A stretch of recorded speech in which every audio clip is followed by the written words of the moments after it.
السلام علیکم ورحمۃ اللہ تعالی وبرکاتہ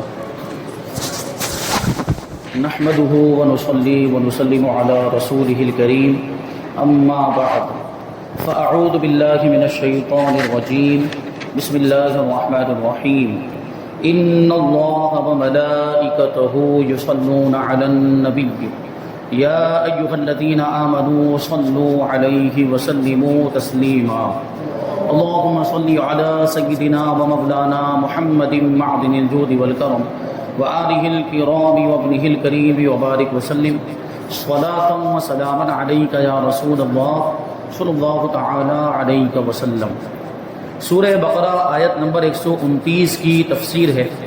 اللہ تبارک و تعالی ارشاد فرماتا ہے ربنا وابعث فيهم رسولا منهم يتلو عليهم آياتك وَيُعَلِّمُهُمُ الْكِتَابَ وَالْحِكْمَةَ وَيُزَكِّيهِمْ إِنَّكَ أَنْتَ الْعَزِيزُ الْحَكِيمُ۔ اے ہمارے رب اور ان کے درمیان انہی میں سے ایک رسول بھیج جو ان پر تیری آیتوں کی تلاوت فرمائے اور انہیں تیری کتاب اور پختہ علم سکھائے اور انہیں خوب پاکیزہ فرما دے، بے شک تو ہی غالب حکمت والا ہے۔ اس آیت کریمہ میں حضرت ابراہیم علیہ السلام اور حضرت اسماعیل علیہ السلام کی دعا کا ذکر ہے۔ یعنی حضرت ابراہیم علیہ السلام اور حضرت اسماعیل علیہ السلام نے خانہ کعبہ کو تعمیر کرنے کے بعد اللہ تبارک و تعالیٰ کی بارگاہ میں چند دعائیں کی تھی، ان میں سے یہ آخری دعا ہے۔ یہ دعا تھی کہ ان میں سے ایک رسول بھیج دے۔ اب مطلب یہ تھا کہ ان میں مطلب ہماری اولاد میں سے ایک رسول ایسا بھیج جو ان پر یعنی ہماری اولاد پر تیری آیتیں تلاوت کرے، قرآن پاک کی آیتیں تلاوت کرے اور انہیں خوب پاک اور ستھرا کر دے، انہیں حکمت سکھائے۔ تو یہ دعا حضور پاک صلی اللہ علیہ وسلم کے ذریعے، آپ کی ذات پاک کے ذریعے سے قبول ہوئی۔ یعنی اللہ تبارک و تعالیٰ نے اس دعا کے نتیجے میں اللہ تبارک و تعالیٰ نے حضور پاک صلی اللہ علیہ وسلم کو دنیا میں مبعوث فرمایا، اور اس کا ذکر حدیثوں میں بھی آیا۔ لیکن یہاں پہ ایک سوال پیدا ہو سکتا ہے، ایک نقطہ ہے، ایک باریکی ہے۔ کوئی سوچ سکتا ہے کہ حضرت ابراہیم علیہ السلام کی اولاد حضرت اسماعیل علیہ السلام بھی ہیں اور حضرت اسحاق بھی ہیں، یعنی حضرت اسماعیل علیہ السلام اور ان کی اولاد بھی تو حضرت ابراہیم علیہ السلام کی اولاد ہے، اور حضرت اسحاق اور ان کی اولاد یہ بھی تو حضرت ابراہیم علیہ السلام کی اولاد ہے۔ تو کوئی یہ کہہ سکتا ہے کہ یہ دعا، یہ ہو سکتا ہے کہ یہ دعا ان کے حق میں قبول ہوئی ہو، یعنی حضرت اسحاق علیہ السلام کی اولاد حضرت یعقوب اور ان کی اولاد، بنی اسرائیل کے کتنے سارے انبیاء کرام حضرت یعقوب علیہ السلام کی اولاد میں سے سارے انبیاء کرام، بنی اسرائیل کے سارے انبیاء کرام یہ حضرت یعقوب کی اولاد ہیں۔ بنی اسرائیل کا مطلب ہی ہوتا ہے حضرت یعقوب علیہ السلام کی اولاد۔ تو کوئی یہ کہہ سکتا ہے کہ اس سے تو یعقوب علیہ السلام کی اولاد بھی مراد ہو سکتی ہے، اور ان میں نبی کو بھیجنا مراد ہو سکتا ہے، اور اس میں تو بہت سارے انبیاء کرام آئے، تو اس سے نبی پاک صلی اللہ علیہ وسلم کو، نبی آخر الزمان کو کیوں مراد لیا جا رہا ہے؟ خاتم النبیین ہمارے آقا کو کیوں مراد لیا جا رہا ہے کہ اس دعا سے ہمارے آقا حضور رحمت عالم صلی اللہ علیہ وسلم ہی مراد ہے؟ تو اس پہ غور کریں کہ یہ دعا اکیلے حضرت ابراہیم علیہ السلام نہیں کر رہے ہیں، بلکہ یہ دعا کون کر رہے ہیں؟ دونوں مل کر، حضرت ابراہیم علیہ السلام اور حضرت اسماعیل علیہ السلام دونوں مل کر کر رہے ہیں۔ اور اس میں جو منہم آیا ہے اس پہ بھی غور کرنے کی ضرورت ہے کہ رسولا منہم، انہی میں سے ایک رسول بھیج، تو ان میں سے ایک رسول مطلب کن میں سے؟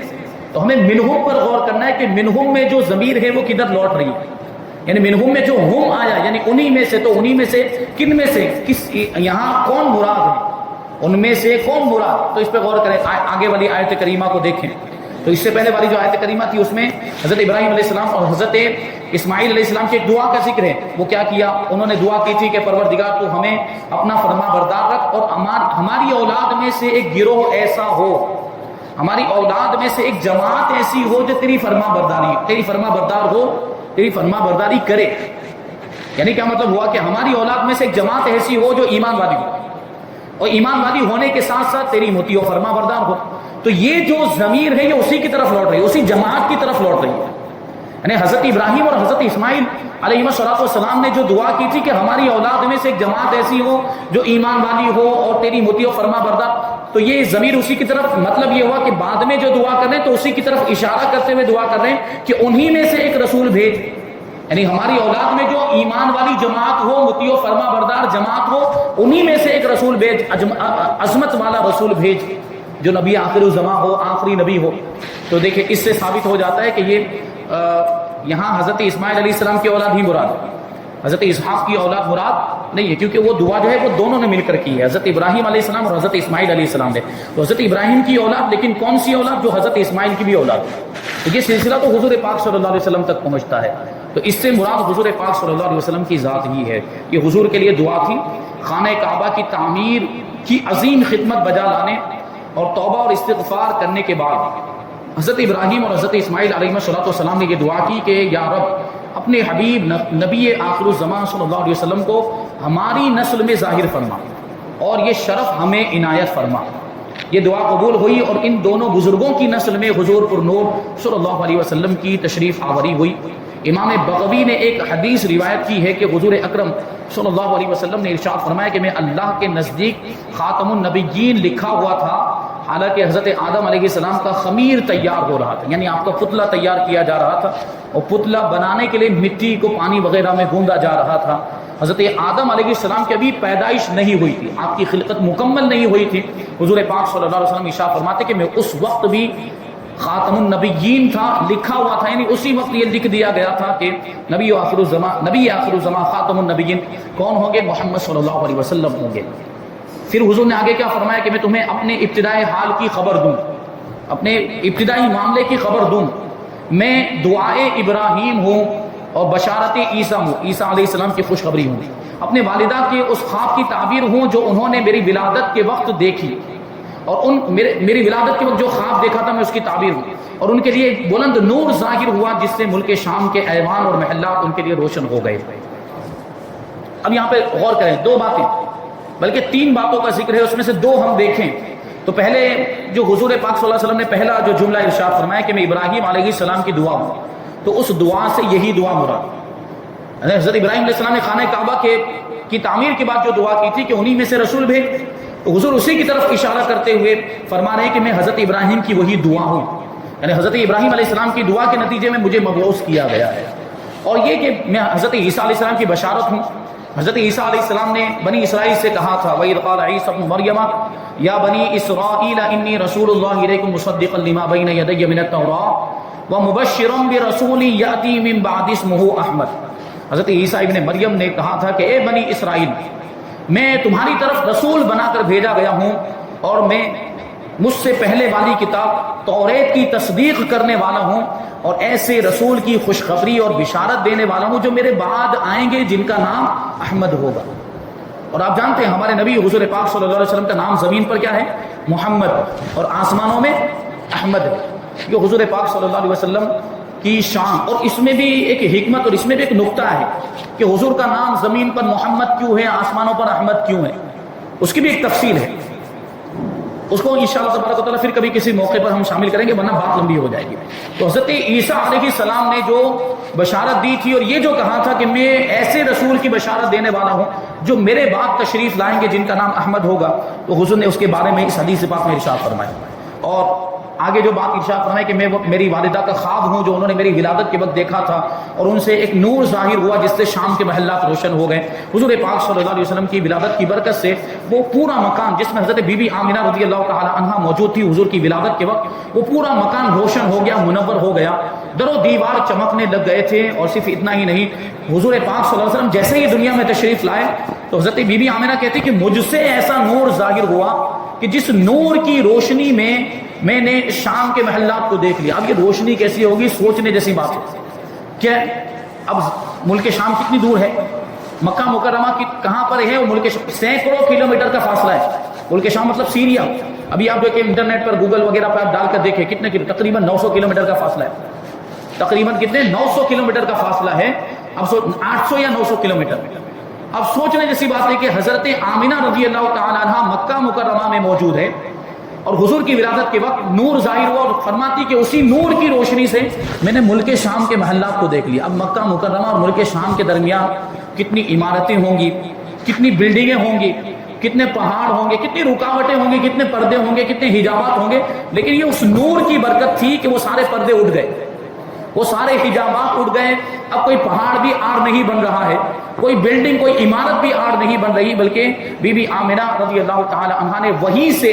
اچھا وہ سائنس جو کہتی ہے وہ سائنس کا رول بھی یہاں پہ ٹوٹتا ہوا نظر آتا ہے کہ زمین گول ہے. اگر زمین گول ہے تو پھر وہ یہ جو نور ہے اس نے کیسے ٹریول کیا ہوگا، نور ایسے گھوم کر گیا ہے، وہ بھی ایک سوال ہے۔ بہرحال وہ تو ابھی تک ثابت نہیں ہو پایا ہے کہ یہ زمین واقعی گول ہے، ورنہ وہ چیزیں ہیں اس کے تعلق سے کچھ یہ سائنسداں ہی کہتے ہیں کہ زمین فلیٹ ہے اور اس طرح کی باتیں ہیں۔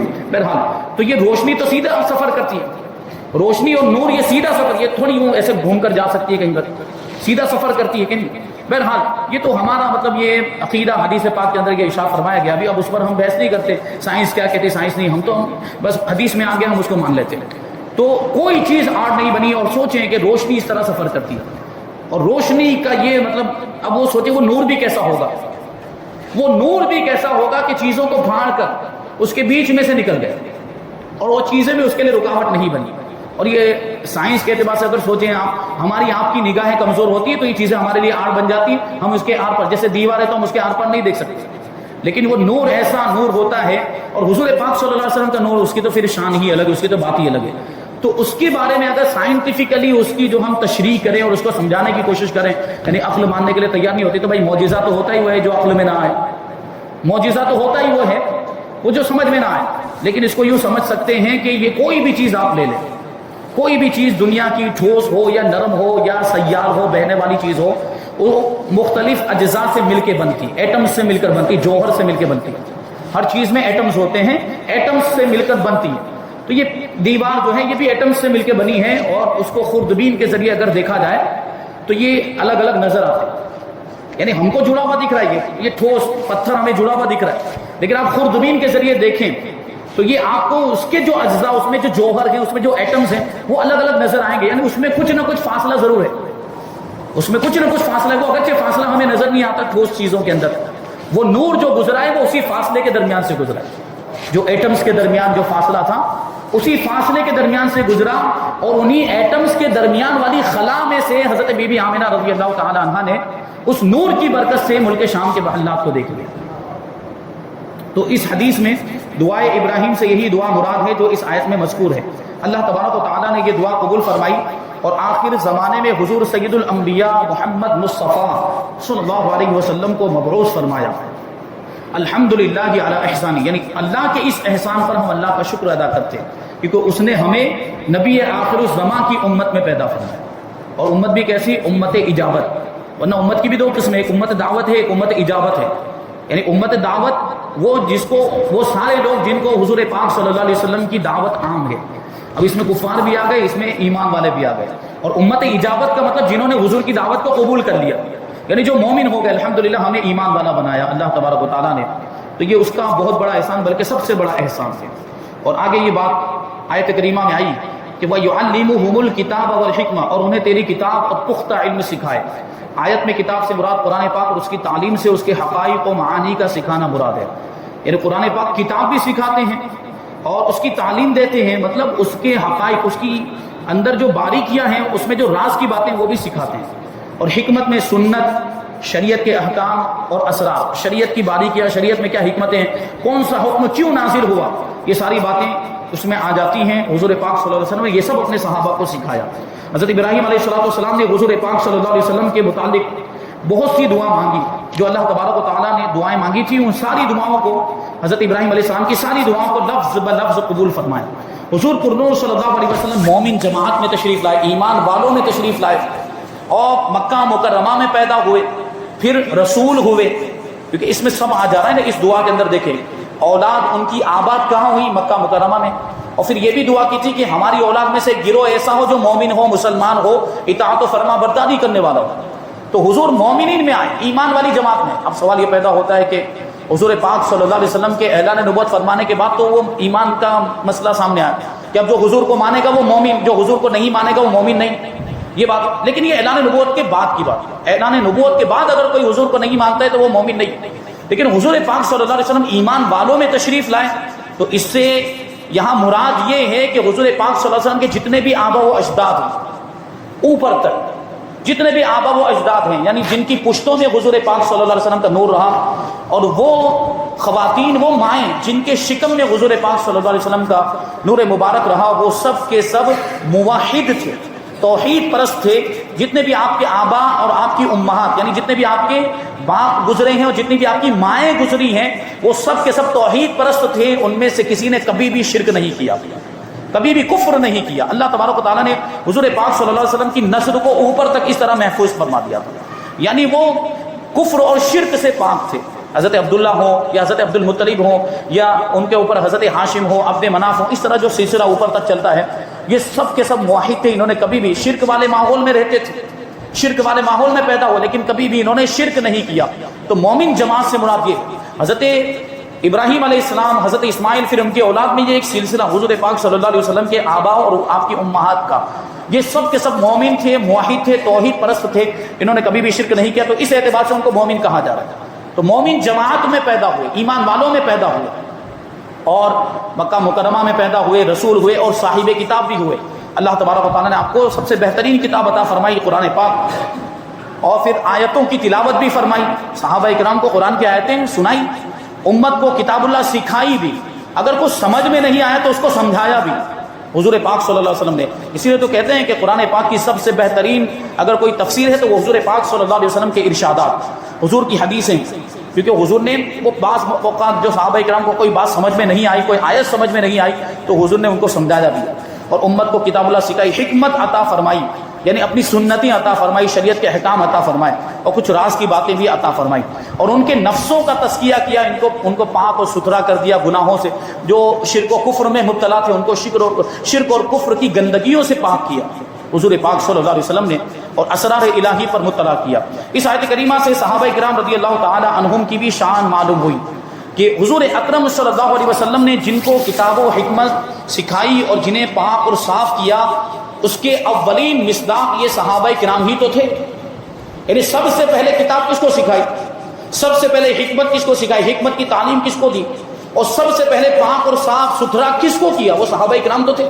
صحابہ کرام نے بالمشافہ براہ راست ڈائریکٹ حضور پاک صلی اللہ علیہ وسلم سے قرآن کا علم حاصل کیا.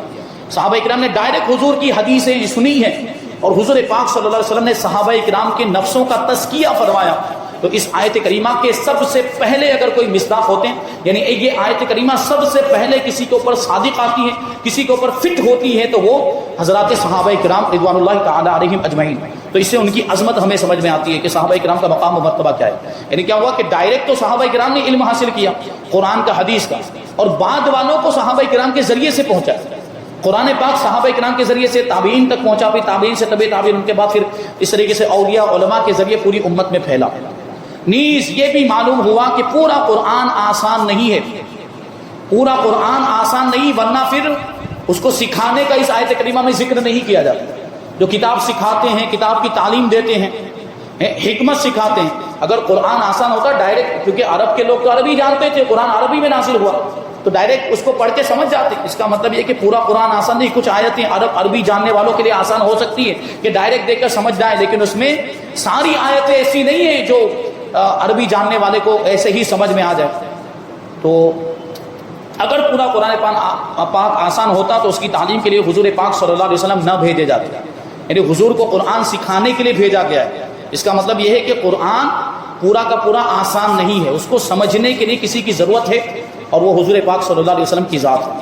اور جو یہ کہے کہ قرآن سمجھنا بہت آسان ہے, اسے کسی بڑے عالم کے پاس لے کر جائیں تو وہ 2-4 سوال پوچھیں گے, اس کی سب ہیکڑی نکل جائے گی, اور اس کو سمجھ میں آ جائے گا کہ قرآن پاک مطلب اتنا آسان نہیں ہے. کچھ لوگ کہتے ہیں خمار چڑھ جاتا ہے, تو جیسے عربی تھوڑی بہت سیکھ لی تو ان کو یہ خمار, یہ نشہ کہ بھائی مجھے عربی آ گیا, اب میں قرآن سیکھ دوں گا قرآن پر. کچھ اپنے اعتبار سے وہ لوگ جو ہے کہ سمجھنے کی کوشش کرتے ہیں, یہ غلط بات ہے. اور یہ کہتے ہیں کہ قرآن تو بہت آسان ہے, ہم بھی پڑھ لیتے, ہم بھی سیکھ لیتے وغیرہ. تو 15 منٹ میں ان کا حال ظاہر ہو جائے گا اگر کسی بڑے عالم کے پاس ان کو لے کر جائے گا. اور یہ بھی معلوم ہوا کہ قرآن کے ساتھ حدیث کی بھی ضرورت ہے, صرف قرآن بھی کافی نہیں ہے. میں نے ابھی عرض کیا کہ قرآن کی سب سے بہترین تفسیر کیا ہے, اللہ کے رسول صلی اللہ علیہ وسلم کے ارشادات. تو قرآن کو سمجھنے کے لیے بھی حدیثوں کی ضرورت ہے, اور بہت ساری ایسی چیزیں, یعنی یوں تو قرآن پاک میں سب کچھ بیان کر دیا گیا, لیکن ہر کوئی اس کو اس میں سے نکال نہیں سکتا, ہر کوئی اس کو جان نہیں سکتا. اس لیے حضور پاک صلی اللہ علیہ وسلم کے ارشادات کی ضرورت ہے, حضور کی حدیثوں کی ضرورت ہے. الحکمہ کا ایک معنی سنت بھی کیا گیا ہے, جیسا کہ مشہور مفسر حضرت قتادہ رضی اللہ تعالیٰ عنہ نے فرمایا کہ حکمت سنت ہی ہے, یعنی اللہ کے رسول صلی اللہ علیہ وسلم کے پیارے پیارے طریقے. اور وہ یزکیہم, اور انہیں خوب پاکیزہ فرما دے, ستھرا کر دے. ستھرا کرنے کا یہ معنی ہے کہ نفس کو گناہوں کی آلودگیوں, گندگیوں, شہوات اور خواہشات کی آلائشوں اور ارواح کی قدورتوں سے پاک و صاف کر کے آئینہ دل کو تجلیات و انوار الہیہ دیکھنے کے قابل کر دیں، مطلب گناہوں کی گندگی کو دور کر دیں، شرک و کفر کی گندگی کو دور کر دیں، خواہشات نفسانی اور شہوات کو دل سے دور کر دیں، یعنی دل بالکل صاف اور ستھرا ہو جائے. اور جب دل صاف اور ستھرا ہو جائے گا تو اس قابل ہو جائے گا کہ پھر اس میں اللہ تبارک و تعالیٰ کے انوار اور تجلیات نازل ہوں گے. یہ اللہ کے ولیوں کا معاملہ کیا ہوتا ہے؟ اللہ کے ولی جو ہوتے ہیں وہ ریاضت و مجاہدہ کرتے ہیں، خوب زیادہ عبادت کرتے ہیں، دنیا سے لا تعلق ہو جاتے ہیں، دنیا کی چیزوں سے بیزاری کا اظہار کرتے ہیں اور گوشہ نشین ہو جاتے ہیں، صرف اور صرف اللہ کی عبادت، اللہ ہی سے لو لگاتے ہیں. کیوں؟ وہ اپنے دل کا تزکیہ کرتے ہیں، دل کو پاک کرتے ہیں اور دل کو اس قابل بناتے ہیں کہ پھر اس پر انوار الہی کا نزول ہو سکے. اور جب انوار الہی کا نزول ہوتا ہے تب جا کے وہ اس مرتبے پر فائز ہوتے ہیں، وہ تب جا کر وہ لوح محفوظ بھی ان کے سامنے روشن، لوح محفوظ کو پھر ملاحظہ کر لیا کرتے ہیں، لوگوں کی تقدیریں بتا دیا کرتے ہیں کہ تیری تقدیر میں کیا لکھا ہوا، تو یہ کرنے والا ہے، تو یہ ہوگا، یہ ہو جائے گا. یہ کیسے ہوتا ہے؟ کیونکہ وہ دل ایسا پاک اور صاف ہو جاتا ہے اور اس پر انوار الہی کی بارش ہوتی ہے تو ان کا دل روشن ہو جاتا ہے، پھر وہ دل کی آنکھوں سے دیکھا کرتے، پھر ظاہری آنکھوں کی ان کو ضرورت ہی نہیں رہتی. اسی لیے تو کہتے ہیں کہ جب علماء کی بارگاہ میں جاؤ تو زبان سنبھال کے جاؤ، لیکن جب اللہ کے ولیوں کی بارگاہ میں جاؤ تو دل سنبھال کے جاؤ، ان کی نظر دل پر رہتی ہے. تو اللہ کے رسول صلی اللہ علیہ وسلم نے اس طریقے سے لوگوں کے دلوں کو صاف اور پاک کر دیا تاکہ اسرار الہی اور انوار باری تعالیٰ اس میں جلوہ گر ہو سکے. تمام غوث، قطب، ابدال، اولیاء، اصفیاء، صوفیاء، فقہاء، علماء کا تزکیہ اسی مقدس بارگاہ سے ہوتا ہے، یعنی اللہ کے رسول صلی اللہ علیہ وسلم ہی ان کا تزکیہ فرماتے ہیں. اب کوئی یہ کہہ سکتا ہے کہ غریب نواز رضی اللہ تعالیٰ عنہ کی بارگاہ میں حضرت خواجہ قطب الدین بختیار کاکی رحمۃ اللہ تعالیٰ علیہ نے رہ کر اپنا تزکیہ نفس کیا، یا کوئی کہہ سکتا ہے کہ حضرت بابا فرید الدین رحمۃ اللہ تعالیٰ علیہ کی بارگاہ میں رہ کر حضرت خواجہ نظام الدین اولیاء اور حضرت صابر پاک رحمۃ اللہ تعالیٰ علیہما نے اپنا تزکیہ نفس کیا. لیکن اس سلسلے کو دیکھیں کہ سلسلہ آیا کہاں سے؟ یہ سلسلہ آخر کار وہیں پر پہنچتا ہے کہ حضور پاک صلی اللہ علیہ وسلم کے ذریعے، آپ کے واسطے اور وسیلے سے ہی یہ تزکیہ ہو رہا ہے. اگر حضور پاک صلی اللہ علیہ وسلم کا واسطہ اور ذریعہ نہ ہو، حضور پاک صلی اللہ علیہ وسلم کی رحمت اگر شامل حال نہ ہو تو یہ ہو ہی نہیں سکتا. تو کسی کا بھی غوث، قطب، ابدال، اولیاء، صوفیاء، علماء، فقہاء جن کا بھی تزکیہ ہوتا ہے، یعنی ان کا نفس پاک اور ستھرا ہوتا ہے، ان کا دل صاف ہوتا ہے، وہ اللہ کے رسول صلی اللہ علیہ وسلم کی بارگاہ ہی سے ہوتا ہے. اعلیٰ حضرت رضی اللہ تعالیٰ عنہ فرماتے ہیں کہ آسماں خان، زمیں خان، زمانہ مہمان. خان مطلب دسترخوان، آسمان بھی ایک دسترخوان ہے، زمین بھی ایک دسترخوان ہے، اور زمانہ مہمان مطلب سب آ گئے، آسمان والے بھی آ گئے اور زمین والے بھی آ گئے. یعنی حضور پاک صلی اللہ علیہ وسلم کا دسترخوان لگا ہوا ہے اور اس میں مہمان کون بنے ہوئے ہیں؟ زمین والے بھی مہمان بنے ہوئے ہیں اور آسمان والے بھی مہمان بنے ہیں. یعنی سارے انسان بھی مہمان ہیں اور فرشتے بھی مہمان ہیں، اور ان سب کو حضور پاک صلی اللہ علیہ وسلم کے دسترخوان سے کھانا مل رہا ہے، نعمتیں مل رہی ہیں حضور پاک صلی اللہ علیہ وسلم کی بارگاہ سے. وہ تو کہ حضور نے خود ہی ارشاد فرما دیا کہ انما انا قاسم واللہ یعطی، کہ اللہ عطا فرماتا ہے اور میں تقسیم کیا کرتا ہوں. یعنی جو بھی نعمتیں ہیں اللہ تبارک و تعالیٰ کی بارگاہ سے ملتی ہیں، لیکن تقسیم کہاں سے ہوتی؟ حضور پاک صلی اللہ علیہ وسلم کے دربار سے ہوا کرتی ہے. اعلیٰ حضرت دوسرے شعر میں ارشاد فرماتے کہ بخدا خدا کا یہی ہے در، نہیں اور کوئی مفر مقر، جو وہاں سے ہو یہیں آ کے ہو، جو یہاں نہیں وہ وہاں نہیں، جو حضور کا نہیں وہ اللہ کا بھی نہیں. تو فرمایا اعلیٰ حضرت کہتے ہیں کہ آسماں خان، زمیں خان، زمانہ مہمان، صاحب. اب ظاہر سی بات کوئی مہمان بن کے آیا تو اس کی میزبانی کرنے والا کوئی ہوگا تبھی تو. میزبانی کرنے والا میزبان، صاحب خانہ جس کو کہا جائے، گھر کا مالک. تو مہمان تو سب ہو گئے، زمین والے بھی مہمان، آسمان والے بھی مہمان، اور گویا کہ یہ زمین و آسمان گھر ہو گیا. تو یہ گھر مثال کے طور پر سمجھانے کے لیے، اب یہ گھر ہے تو اس گھر کا مالک کون ہے؟ کہتے ہیں صاحب خانہ لقب کس کا ہے؟ تیرا. گھر کا مالک کون ہے؟ آپ ہی ہے یا رسول اللہ. وہی کہ خالق کل نے آپ کو مالک کل بنا دیا. اللہ تبارک و تعالیٰ نے آپ کو ساری چیزوں کا مالک بنا دیا، ساری چیزوں کا اختیار دے دیا.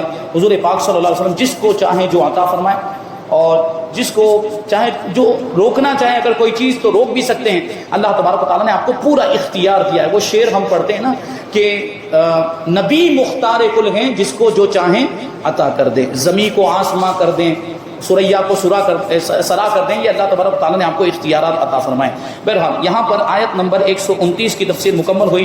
آیت نمبر 130 کی تفسیر انشاءاللہ تبارک و تعالیٰ ہم آئندہ درس میں شامل کریں گے. اللہ تبارک و تعالیٰ کی بارگاہ میں دعا ہے کہ جو کچھ بھی بیان ہوا اس پر ہم سب کو عمل کرنے کی توفیق عطا فرمائے، اور نور قرآن سے ہم سب کے دلوں کو روشن اور منور فرمائے. وما علینا الا البلاغ البلاغ۔ السلام علیکم۔